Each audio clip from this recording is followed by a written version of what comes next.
حياكم الله، مرحبا، اهلا وسهلا.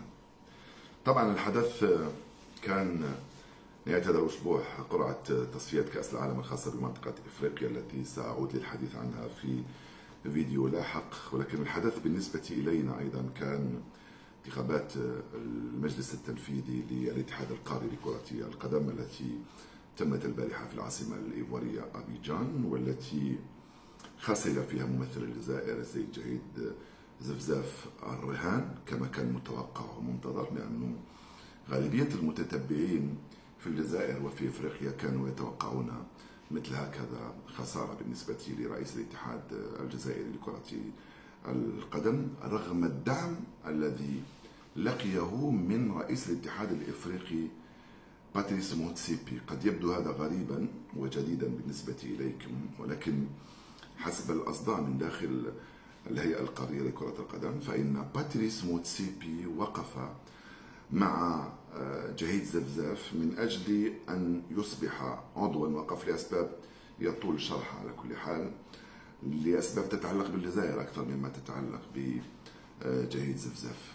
ولكن رغم ذلك تحصل على 15 صوتا. هذا دليل على أنه، نبدأ من جانب آخر، دليل على أنه باتريس موتسيبي لم تعد لديه كلمة في الوسط القاري، لأنه الرئيس الاتحاد القاري من زمان عندما كان يقرر دعم أحد المرشحين لأي منصب كان على مستوى الهيئة القارية كان ذلك يمر. هذه المرة بالرغم من الدعم الذي لقيه من باتريس موتسيبي إلا أنه لم يتحصل سوى على 15 صوتا، ما يعني أن باتريس موتسيبي لم يعد له وزن على مستوى الهيئة القارية لكرة القدم.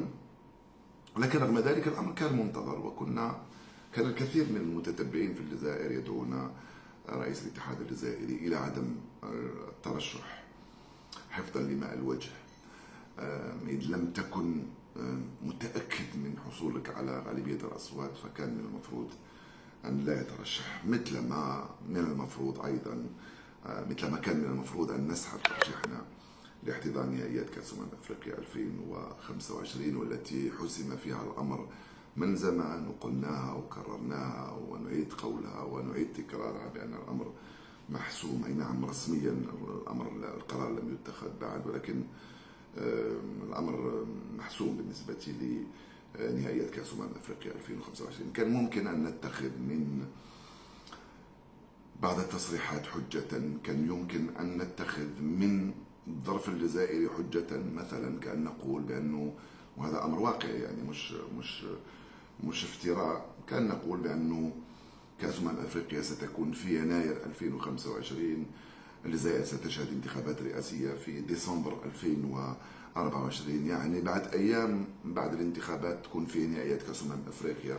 هذه حجة كافية لكي نترشح مثلا ل 2027 وليس ل 2025، ولكن لسنا هنا بعد. فقط حبيت نقول بأنه خسارة زفزاف البارحة لم تكن مجرد خسارة ولا مجرد فشل يتعلق بشخص بعينه برئيس الاتحاد، ولكن هو فشل منظومة رياضية وفشل منظومة كروية وفشل لمن تدخل في انتخابات الاتحاد الجزائري لكرة القدم قبل سنة من اليوم وعين تقريبا رئيس الاتحاد الجزائري. تحدث عن المسؤول السياسي الذي تدخل، وأتحدث عن التدخلات الأخرى على مستويات تعرفونها جيدا، والتي أصرت على أن يكون رئيس الاتحاد الجزائري جهيد زفزاف وليس أي شخص آخر من داخل المنظومة أو من خارجها. نحن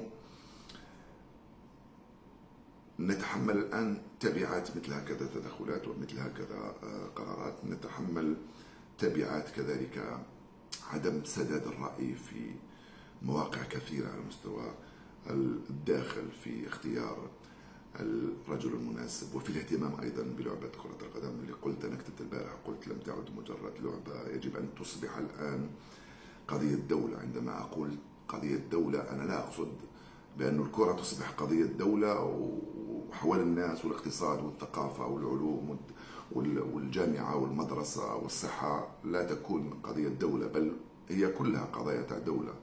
لكن الكرة أيضا يجب أن تصبح جزء مهم جدا من هذه القضايا، وشفنا ماذا تفعل كرة القدم بالأمم وبالشعوب وبالدول، وتأثيرها الكبير جدا كقوة ناعمة أيضا يكون لها انعكاس كبير جدا على المجال الدبلوماسي وعلى المجال السياسي وعلى مجال صورة البلد في الخارج، بما في ذلك تأثيرها على الداخل، على معنويات الناس وعلى الكثير من الأشياء في داخل الوطن.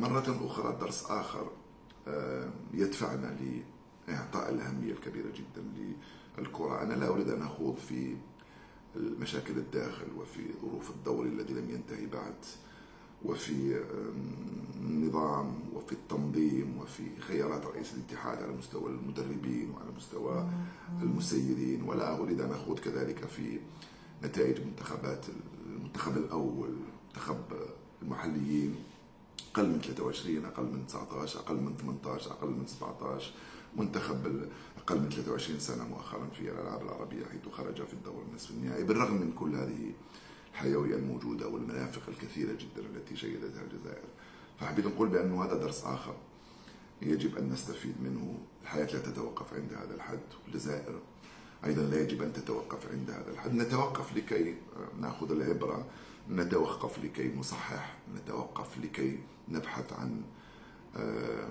الرجال في الأماكن والأوقات اللازمة، لأنه الكرة لم تعد فقط مجرد لعبة، الكرة صارت عندها قيمة وأهمية كبيرة جدا حتى اقتصاديا وتجاريا، ومن الناحية المالية أيضا صارت عندها قيمة كبيرة جدا.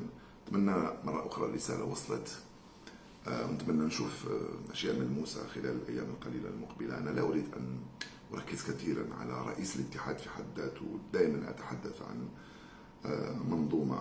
منظومة طبعا يسمحها الرجال، منظومة يجب أن تتغير، مش بالضرورة بتغيير الناس، ولكن يجب أن تتغير هذه المنظومة. سلام.